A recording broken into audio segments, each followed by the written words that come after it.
Welcome to Reproduction, the podcast that normally looks at the songs that are special to you and tries to remake them with little to no budget. I'm Joshua T. Davis, an amateur music producer and your host. Today is a special bonus episode where I'm talking to Billy Cobb, a musician who recently released the EP Zerwee, a fantastic tribute to the sound and songs of Weezer.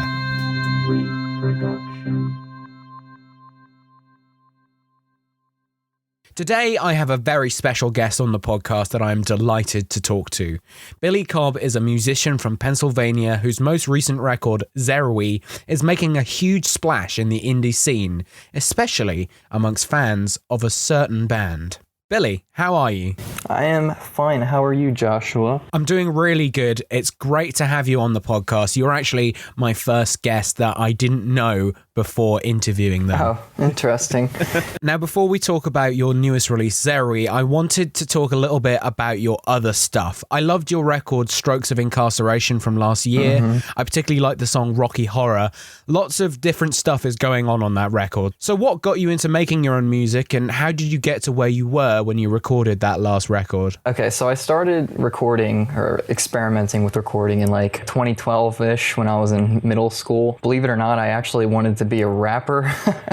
At the very beginning, when I first started out, I was into like hip hop and stuff, so I wanted to record some stuff like that. So then I started recording and I was like, why does this sound so bad? Like I thought this should be a lot simpler than it is. Like it sounded like crap with what I was recording. I was recording like with like a Tascam. I wasn't even recording to a DAW. I was like recording on like a track, like a tape recorder thing. And then so yeah, I was like, why can't you just put the microphones up to these things and it just sounds good instantly? Like that wasn't the case. So I kind of got interested in like how to make things sound good. And so I started recording my own stuff. And then I thought, you know what, I'm gonna make a rock record and see where it goes. And then I did that, and I made my first rock record, which was a piece of crap. It's not available anymore. Yeah, so then I just kept recording more and more and writing more and more rock music, depending on how I was feeling at the time or what I was being influenced by. So yeah, I believe like from a production standpoint, it was kind of like, how good can I get? So like I was always motivated to keep getting better at that kind of thing. But I was also, making music that not only what I thought other people would like, but what I wanted to listen to, which is why a lot of my music is influenced by what I'm listening to currently or at the time of recording it or whatever. So yeah, that just kind of, that's how all that got started. And then as far as Strokes of Incarceration goes, which is my latest full-length record, basically is the perfect embodiment of all the stress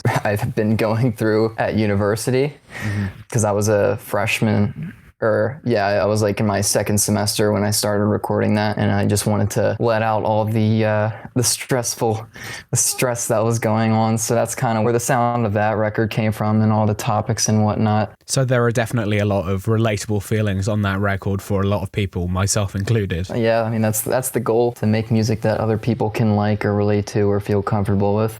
Now, I know you weren't only making rock records in that time, and I know that over the past few years you've made quite a few I would describe as meme records. Yes. A particular favourite of mine is your Weezer cover album, where all the instruments have been replaced with the melodica. Oh, yeah, the melodica album. I'm currently actually working on Melodica 10 because that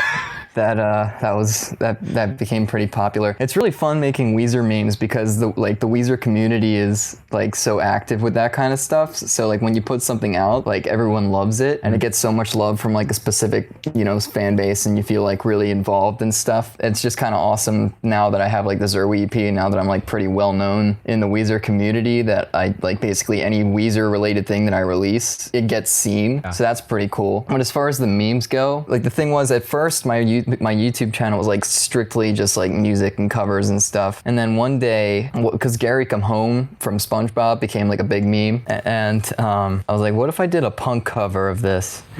And I was like, I don't know why. I just like, what would happen if I did that? So I did a punk cover of Gary Come Home, and people liked it at first, and it did pretty well. And then a few months later or something like that, like a couple weeks later or so, the thing just blew up. Like someone posted it on like a meme page or something on Instagram with like thousands of followers, and it got really popular. It was my most popular video. Not anymore, but it was. It got to like 70,000 views. I was like, well, maybe this meme thing might work out. And then that made me realize, like, not just that, but all the other things I've done, like the Google autocomplete videos and whatnot, but doing that made me realize that, like, memes are the future of marketing. The way independent artists should market their music is through memes, honestly, because kids dig that stuff up. Like, you know, new music, new kinds of music, like whether that be like rock and roll at the time or now trap music or whatever, it's always mostly geared towards younger audiences, you know, like teenagers. Like, that's how music gets popular, a specific kind of music usually. And I feel like memes are the biggest way to get to teenagers. And once you connect with the kids, then that's when you start connecting with other people, because the kids are what spread everything on the internet, I guess. Yeah. Like, look at Oliver Tree. You know, he's this big meme, but he also releases pretty serious music. Like, his music videos are memes.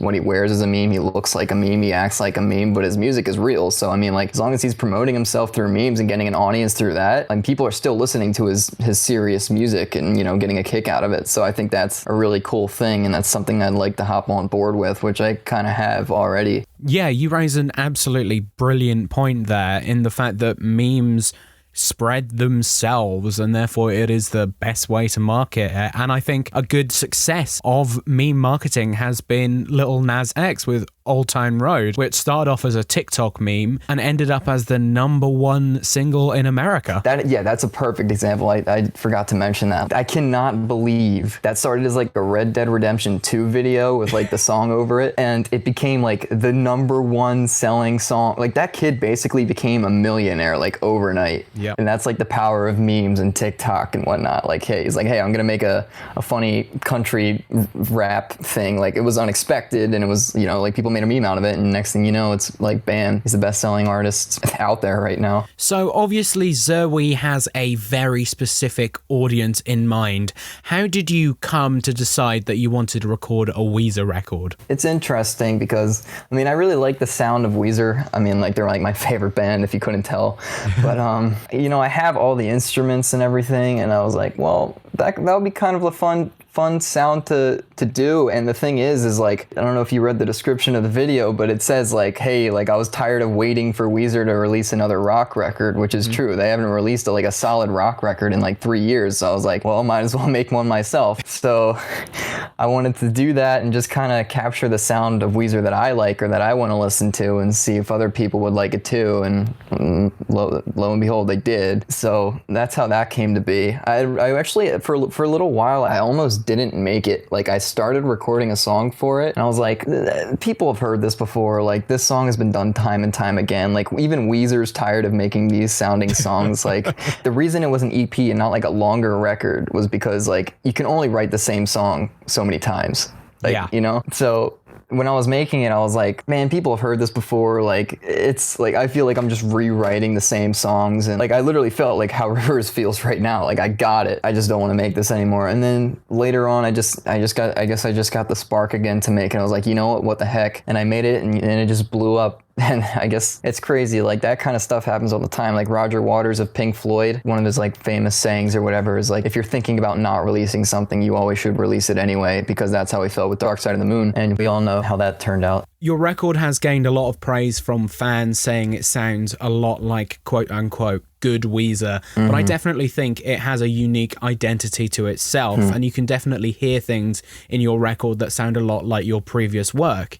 So is this just a reflection of the influence that Weezer has had on your music, or were you purposefully trying to differentiate your EP from actual Weezer songs? The thing is, yeah, I guess some of my music before was definitely influenced by Weezer, and you can definitely hear that. As far as like giving it my own kind of sound and whatnot, like, yeah, I kind of wanted to do that because, like, yeah, the main idea was to make it specifically a Weezer sound, but I also kind of wanted to make it my own thing, because like, what makes their best records special, like what makes like Pinkerton different from the Blue Album or the White Album or whatever, like the White Album different from everything else, is that they each have like their own kind of unique spin on everything. You know, Blue Album is like fun, it's like it's kind of surfy and stuff, and it's just like it's really like funny and stuff like that. So it's got its own like it's got its own atmosphere, its own like tone and everything. And then Pinkerton's really dark and like depressing and emotional, and then the White Album's all fun and stuff. I feel like each album has its own identity, and I feel like in order to make like a brand new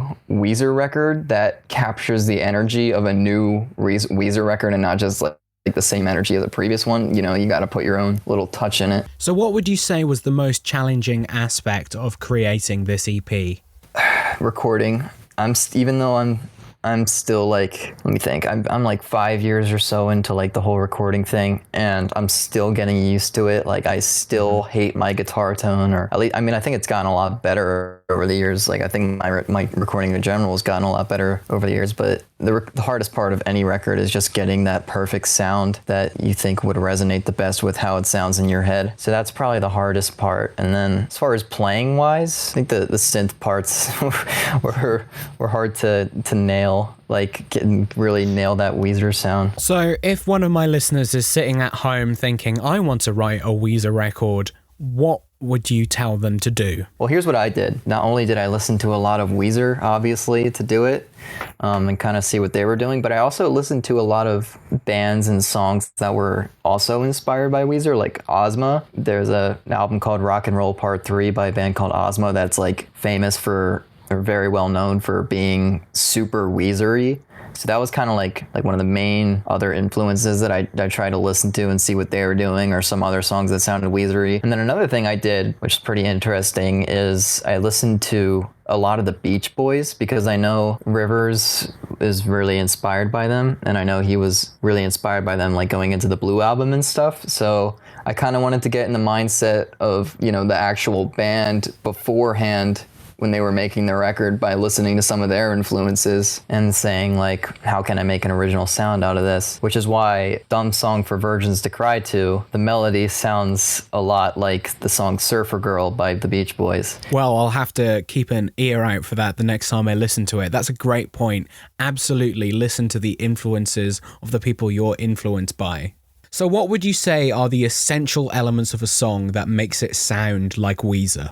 So for sound wise, you're gonna want to get some really authentic sounding drums. They can't sound too tight. They gotta be kind of roomy, very like thick and heavy. For the bass, I put like a really fuzzy tone on it, which you can't really hear as much because the fuzz on the guitar kind of cancels that out. So that's another thing. You gotta have really heavy fuzzy guitars, but also some clean guitars as well. You gotta get a good mixture of the fuzzy and the clean guitars. It's another thing. You gotta get like the good get the right tone with that, and then put the fuzzy bass underneath that, unless it's just clean guitar. If it's just clean guitar, then don't use fuzzy bass, use clean bass. And then also for the synthesizer, you're gonna need like a very fuzzy, gritty synthesizer that's just kind of like a plain sine wave sound, but very gritty and fuzzy. And I think those are the sound wise, those are the main elements of Weezer. Also, you can throw in some acoustic guitar in there if you want to go for like a Jason Cropper sound from like the Blue Album. I didn't really do a lot of that on the Zerwee EP, but you could still do it, and you put in some like cool major seventh chords and stuff in there to make them sound more like them. That's one thing. Also, another thing to get to sound like them is, well, obviously you're gonna have like a really chesty, emotional voice for Rivers, and then you can also do the classic Matt Sharp falsettos as well. That really sets the Weezer tone. Those are all the things that really get the sound. And then as far as writing goes, they use a lot of like the same kind of chord progressions, but going back to like the whole like Beach Boys thing, like if you listen to like a lot of like the classic like surf rock records and stuff, like if you use a lot of those chord progressions and like essentially just write a Beach Boys song but make it a lot fuzzier and more emotional, and then that's basically how you write a Weezer song. That's pretty much the basics. And then if you want for lyrics wise, I don't really know, like, because the thing with Rivers is lyrics, as far as right now goes, like originally he actually like wrote out his lyrics and stuff, but right now he uses spreadsheets. I don't know if you've heard of this. Yeah, but he has like a bunch of random lyrics on spreadsheets, and he like basically, pretty sure he like uses like a bot or something to write the songs for him or something. So all of his lyrics are like super weird and random, and I mean in a strange way, it's kind of poetic and beautiful, like especially when it's done with the White Album. I think the White Album utilized it really well. The Gar and Gimbal and the Wave, like nobody knows what that means. needs, but it sounds nice. For the most part, the lyrics on the album didn't really make a lot of sense for my Zerwee record. I mean, I guess not. I mean, the Shell Shack is the only one that kind of fits that description. So you can kind of go that route and write lyrics that really don't make sense but sound really nice and like poetic, or you can just kind of like, hey, like just pick a topic, like for example the song 1955, pick a topic.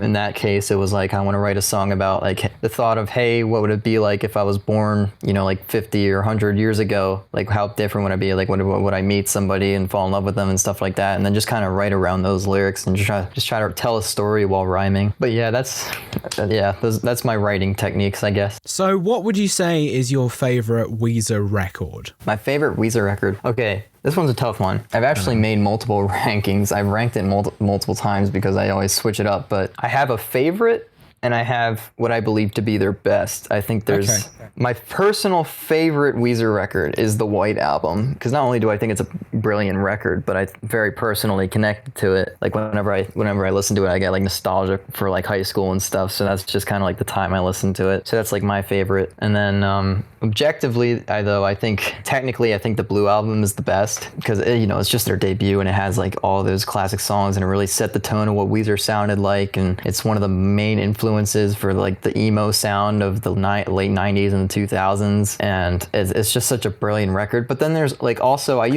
always change my mind a lot. Like I always say like it's either that or Pinkerton, obviously, but like sometimes I'll say like Pinkerton is the best because it's more melodic, it's more emotional, it's more heavy. It's like the thing is, they're both, in my eyes, they are both masterpieces. I think they're both 10 out of 10, solid 10 out of 10s, and it's just hard to compare them because like I like both of them for different reasons. Like they're both very different records despite being by the same band. So I like the Blue Album for different reasons that I like Pinkerton. So I think that people who say like, oh, the Blue Album is better or the Pinkerton is better, I think it really just depends on what kind of person you are and what you like more, because I honestly think looking at it from an objective standpoint, they're both equally as good, but for different reasons. I totally agree with you about the White Album. It is probably one of my favorites as well. It just has that great sort of summer nostalgia feel to it. Yep. But also I get what you're saying about the Blue Album. And I put it this way, at university I did a rock and roll class, and in that class we studied the Blue Album. That's actually pretty awesome. Yeah, it was great.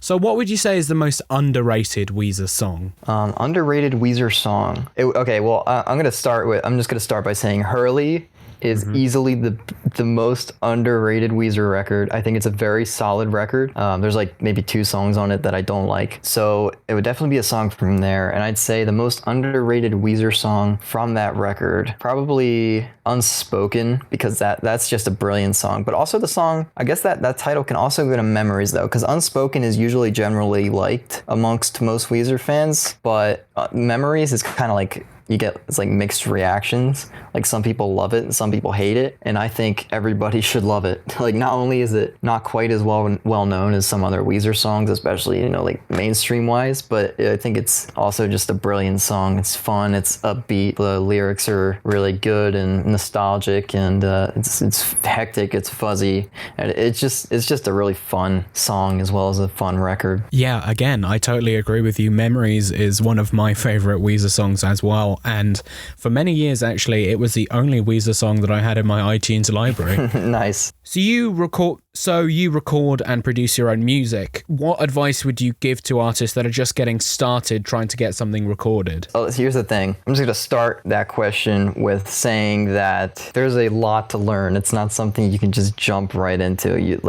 When you start, you're going to suck. That's just how it is. Like I don't know a single person who does this kind of thing that started out and like their first record just sounds incredible. Like that's not how it's going to be. It's going to sound like crap to begin with. Like there's no getting around that. But in order to sound better, the best piece of advice I've ever received is try to get the best sound possible going into the DAW, and don't try to do everything in post-production, because you can't polish a turd. Like you can try to polish a turd, but it's still a turd. So if you're recording a really crappy recording, like you're using like a really crappy mic and you're recording like your amp or something, and the guitar recording just sounds terrible. Like a lot of people like will try to go fix it with EQ or something afterwards, but the reality is you want to get it to sound as good as possible going in, because not only does it make your life a lot easier by just not doing as much editing, but it's basically impossible to make something bad sound good even with as much editing as you can do. So I suggest investing in a lot of good microphones and some good external hardware, stuff like that, and then try to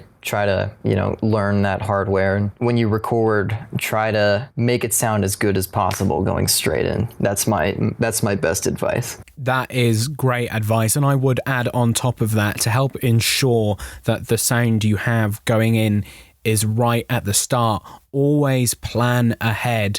Don't just run blindly into recording. Plan what you want the sound to be, and then it'll be a lot easier for you in the long run. Yeah, it's totally. So Billy, we all loved Zerwee, but do you have any other projects on the horizon that we should be keeping a lookout for? I do. I have two. One of them is just another EP that is kind of like a fun EP that I'm making. It's nothing too mind blowing or crazy. It's gonna be hard to top Zerwee because that thing just blew up. But it should be just like a fun little summer EP that should be out probably in like mid to late June, maybe early June, we'll see. But then what I'm really looking forward to, so far I've made 3 Halloween records, 3 Halloween albums, or two of them are EPs, one of them's an actual full-length album. But 3 years ago I did Halloween, then the next year I did Halloween 2, the next year I did Halloween 3, and they were each kind of like just Halloween-y songs about different topics, like some comical and stuff about, monsters and stuff. And then this year I'm making Halloween 4, but it's going to be very different. I'm really looking forward to it because I think it could potentially be the best thing I've ever released. It's very out there, it's very experimental and different and very dark, and it tells a story. I don't know, I'm just really excited for it. Well, I look forward to hearing both of those projects. So where can people find your music online? Well, it's pretty much everywhere. You can find it on YouTube, iTunes, Spotify, Amazon. I don't even know if Google is, Google Play. I was thinking of Google Plus, which isn't a thing anymore. Deezer, Tidal, basically any streaming service you can think of, it's there. And where can people keep up with you on social media? You can follow me on Instagram at I'm_Billy_Cobb. You can find me on Twitter at Cobbtimus_Prime.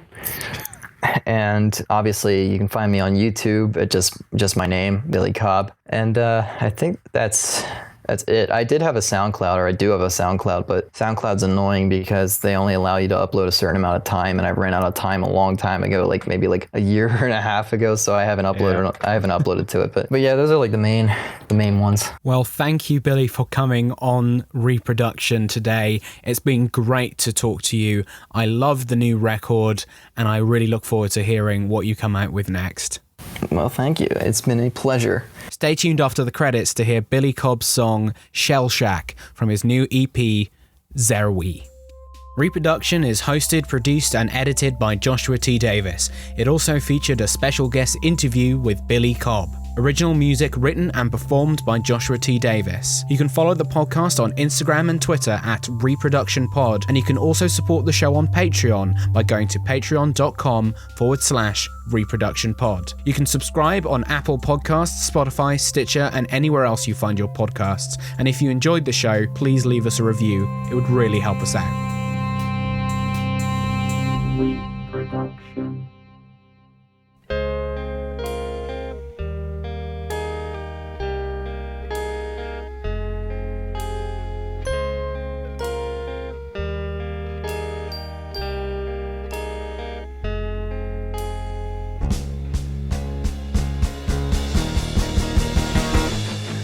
Forgetting something smart. No more songs of broken hearts. I just wanna forget and play my guitar. We've been sledding on the beach. Now our friends are out of reach. Trapped in corduroy jeans, we sail so slowly. When I go, send me quickly. Don't need no